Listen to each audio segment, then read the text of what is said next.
Welcome to Extending the SEP Infraestructure, the sixth lesson of SEP 14, Maintain and Troubleshoot. In this video, I'll talk about how replication works and what to look for when troubleshooting.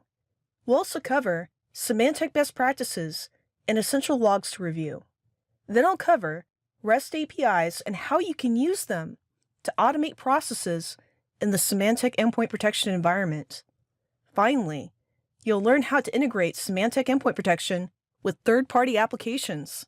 In particular, applications like syslogs, ATP, and IT Analytics. Let's get started. If your organization has more than one physical location or data center, it's likely that you have multiple sites. Replication exchanges site data between SEPMs from different sites.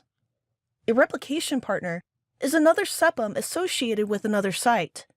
Changes in groups and policies, and optionally logs, client packages, and content updates made on any replication partner replicate to all partner sites. Replication is scheduled periodically to update changes.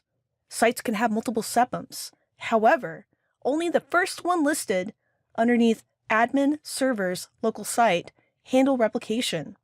This example shows two sites, Corp and R&D. The SEPMs replicate with each other and incorporate changes into the local databases. Because replication takes place between the SEPMs, database types are independent, which enables a mixture of databases within the replication scheme. For example, your environment could include supported versions of Microsoft MS SQL ranging from 2008 to 2016. Replicating data between sites enables you to centrally manage client groups, and optionally logs, content updates, and client packages. The need to perform replication can be due to a requirement for a consolidated management structure, legal or regulatory requirements, or the need to reduce WAN link bandwidth consumption with a scheduled data transfer. Let's use the previous example to review the replication mechanism. In the first step, R&D requests a replication. The servers exchange certificates, and then Corp retrieves data from the database. Corp SEPM inserts updates into the data.zip on the hard drive. While the SEPM creates the data.zip, R&D is checking to see if the data.zip is available. Then R&D downloads the data.zip file from Corp. R&D processes the data.zip file, resolves any conflicts, and then inserts the new data into the database. Afterwards, steps 2 through 8 are repeated, reversing the roles between Corp and R&D. When Corp retrieves data from the database to the hard drive, it creates a data.zip file in the replication outbox folder. Corp sends the data.zip file to R&D. When R&D receives the file, it stores it in the replication inbox folder. R&D then processes the data.zip file and inserts the information into the database. If you're troubleshooting a replication issue, the logs can provide a timeline of what led up to the problem. Although several replication logs reside in the Tomcat logs folder, the logs shown on the screen contain the most descriptive information. The replication local-0.log comprises of replication events initiated from the local SEPM, and the replication remote-0.log includes events received from the replication partner. You can also check the server activity log under SEPM, Monitor, System Logs, and the database connection log for more information. When troubleshooting replication, identify when replication started to fail and the specific symptoms. Symptoms include error messages in the logs and what changed in the environment. Also review disk space to ensure there is enough free space for the data.zip file. Key folders include the system drive, data folder under the inbox and outbox, database folder, and the SQL transaction log file. Ensure SQL Server is running correctly by checking the SQL services and making sure that you can connect to the SEPM database. Verify each SEPM site is healthy before configuring replication. From a reports perspective, the server health or site health report can provide a quick status. For a more granular view, the server activity logs can provide a wealth of information. The log records content updates, replication events, certificate information, and live update activity. For more information on this topic, see the KB listed on the screen. Also review the following best practices. Ideally, you want to keep the number of replicated sites below 5. Symantec recommends that you do not exceed 10 replicated sites. Minimize the number of SEPM sites for replication by considering the use of group update providers or an internal live update server to provide content updates to dispersed clients. Only use multiple sites when you have a field or organizational restraint. The Architecting and Sizing the SEP Implementation lesson in Endpoint Protection Plan and Implement covers the critical criteria for architectural choices. Have the SEPM at each site retrieve content from Symantec Live Update or internal Live Update instead of replicating client packages and Live Update content. Ensure that, when possible, replication of log data occurs only in one direction. For example, if you have 3 regional SEPM sites, logs are forwarded to the central SEPM site. If more than 3 sites are replicating, or if there are more than 1,000 clients, Symantec recommends replicating no more than once per day. Ensure that replication schedules do not overlap with another site's replication or a scheduled live update session. Now that we've covered replication, let's talk about REST APIs and how you can use them to automate processes in the Symantec Endpoint Protection environment. Application Programming Interfaces, also known as APIs, are the building blocks for integrating applications. They provide a set of routines, protocols, and tools for building applications. The developer uses APIs to bridge communication between various software components. Many web services, including the Symantec Endpoint Protection Manager, use Representational State Transfer APIs, also known as REST APIs. When used, APIs allow remote applications to connect to the Symantec Endpoint Protection Manager. SEPM REST APIs allow developers to write applications that interact with the Symantec Endpoint Protection Manager and clients. You can perform operations with tools like SOAP-UI or Postman. You can also customize REST API calls using PowerShell, Java, and other scripting languages. REST APIs also allow you to connect the Symantec Endpoint Protection environment to advanced threat protection or other third-party applications. For more information on this topic, see the KB listed on the screen. You can automate Symantec Endpoint Protection with REST APIs. If there is a suspicious file within your environment, you can run an evidence of compromise search to respond to the incident. The search scans an endpoint or a group of computers for the file. You can also assign a file fingerprint list for system lockdown. A file fingerprint list includes applications blocked on your client computers. You use the file fingerprint list as part of a blacklist in system lockdown. Use the getFile command to request a suspicious file for security response or a false positive submission. If you're unable to access the system directly, the getFile command gathers the file and uploads it to the Symantec Endpoint Protection Manager. If you've identified an infected endpoint, isolate using host integrity. The client switches to the quarantine location, including a quarantine firewall policy, which restricts network traffic. Removing the client computer from the network allows you to remediate the infection while preventing the threat from spreading. Once the endpoint is healthy, you can bring it back onto the network. Take a look at the components involved in a REST API call. Use the required elements with a tool such as Postman or with a programming language such as PowerShell or Java. Postman is a Google Chrome application that can be used for interacting with REST APIs. Postman allows testing of API commands without writing a script. URI stands for the Uniform Resource Identifier, which is the URL that you can see here on the screen. The SEPM IP represents the IP address of the host name for the Semantic Endpoint Protection Manager server. All the APIs exposed by the Semantic Endpoint Protection Manager carry authentication tokens and other privileged data. To ensure confidentiality of data, the REST APIs are only available over a secure connection. The method is what you use to make the call to the command. The method that you use depends on what you want to accomplish with the command. Methods include get, put, post, and delete. REST API commands require two HTTP headers, authorization and the content type. User token represents the token response that the authenticate command returns. The authenticate command itself doesn't require the header. Content type is either application or JSON. Request parameters are the parameters that you want the command to use. You can also use PowerShell to test SEPM REST API commands. Before you begin, ensure PowerShell is at least version 3.0.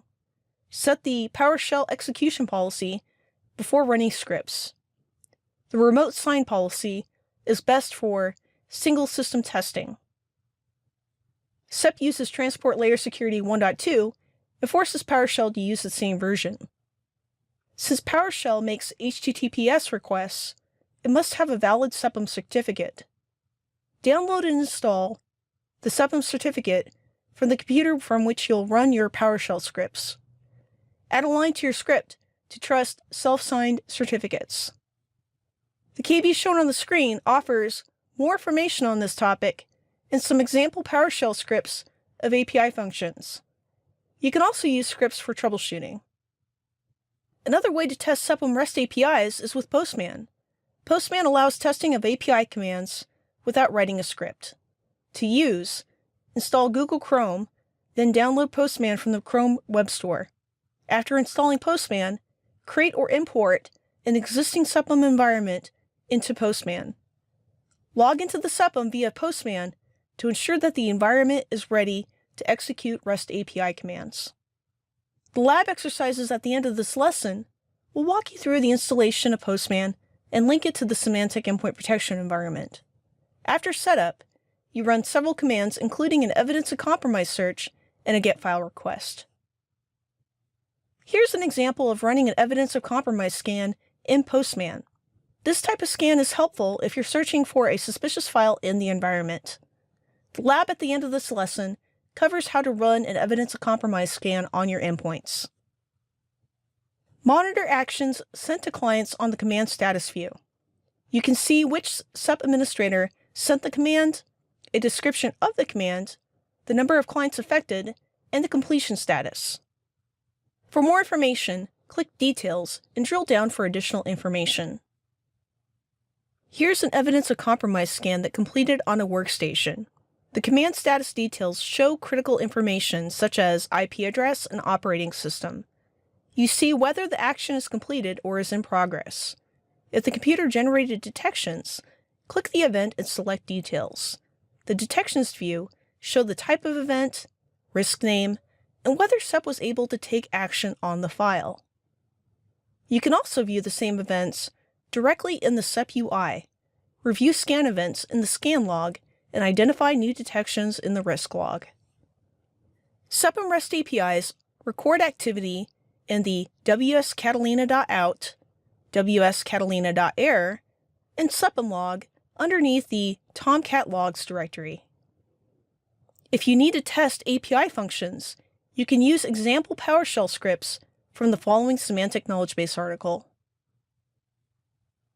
In this final topic, we'll talk about how you can integrate semantic endpoint protection with third-party applications. Semantic endpoint protection collects information about security events in your network. You can integrate semantic endpoint protection with third-party applications in the environment. If you want to accumulate all logs to a central location, you can export data to a syslog server or Splunk.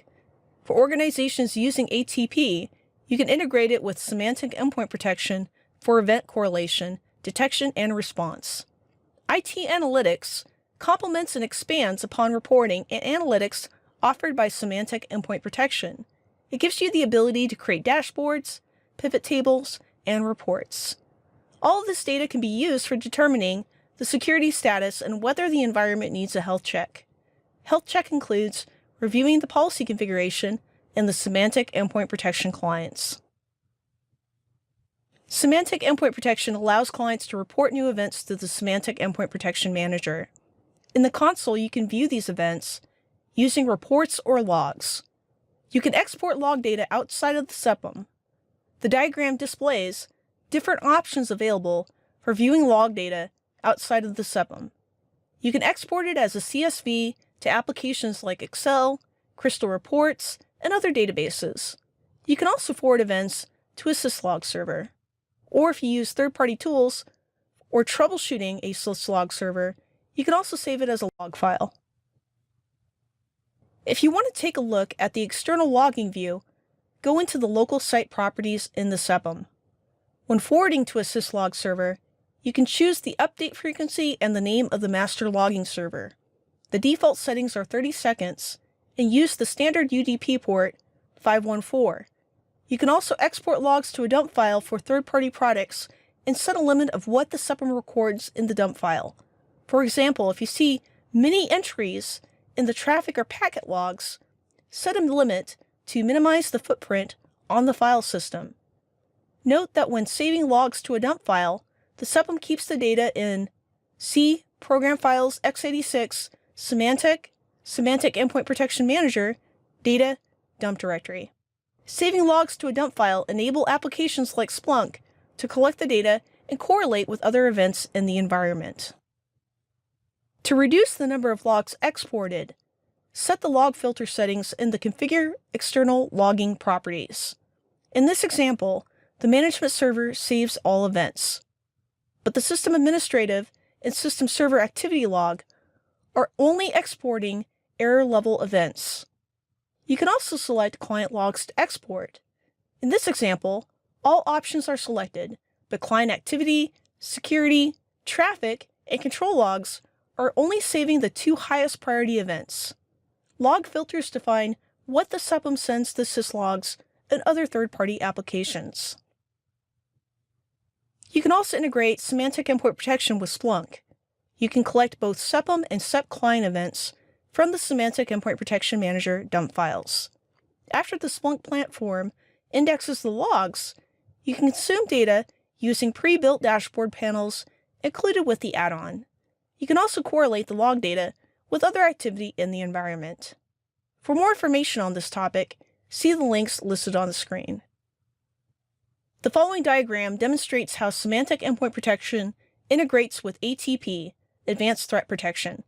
Integration with Semantic Endpoint Protection provides these capabilities: correlation of event data from the Semantic Endpoint Protection Manager to ATP through Synapse, viewing files for endpoints, and performing operations on those files, such as uploading the files to ATP for further analysis, sending administrative commands to the Semantic Endpoint Protection Manager, such as adding files to the blacklist, or how the files communicate to the ATP server for insight requests.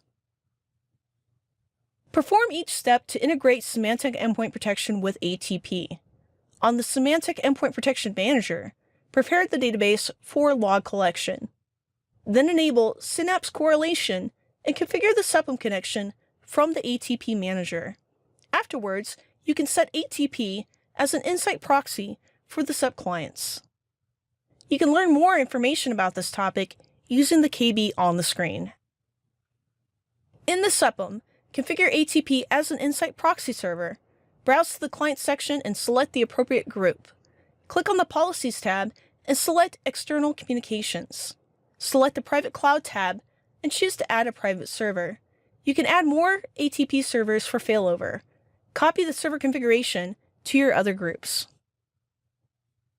Another third-party application that you can integrate with SEP is IT Analytics. IT Analytics complements and expands upon traditional reporting offered with SEP by incorporating multi-dimensional analysis, robust graphical reporting, and key performance indicators. These features allow you to explore data on your own without requiring advanced knowledge of databases or third-party reporting tools. You can integrate IT analytics with other Symantec products by purchasing the applicable content pack. Symantec advises customers to keep their SEP SQL databases lean and mean to prevent a sluggish response, which means aggressive purging in most environments. Since data cubes are extracted from the SEP SQL database and stored separately in the ITA SQL database, they're not subject to the same purge requirements which make long-term data comparisons viable. For example, the number of attacks occurring now compared to a year ago. In addition to the SEP SQL database, ITA requires another licensed SQL instance to host the ITA database. These could be on the same server, but you'll want to use care when positioning the data files to optimize performance between the SEP database and ITA. Work with your DBA for assistance. IT Analytics requires Windows Server 2008 R2 SP1 or higher with the web server rule installed. For the SQL instance, you can use SQL Server 2008 R2 database engine or higher with the SQL Server agent. IT Analytics also requires analysis and reporting services. The following diagram shows MS SQL technologies that ITA leverages, prerequisites, and the output format that it uses. For more information, reference the IT Analytics Server Admin Guide included with the SEP media. Also be aware that data cubes are extracted from the SEP database and stored separately within the ITA database, but the initial size of the ITA database will be larger than the SEP database. A good rule of thumb is to plan for 1/5 of the total amount of data processed of additional disk space to be required on the server where IT Analytics is installed. The cubes take up additional space, but have the advantage of not slowing down the production SQL servers nor the SEPMs that rely on them. To use IT Analytics, install the software and SEP content pack using the MSI included in the SEP Tools download. Then configure the connections to SQL analysis and reporting services through the console. Select specific cubes and reports to install, then set up a schedule to process cubes.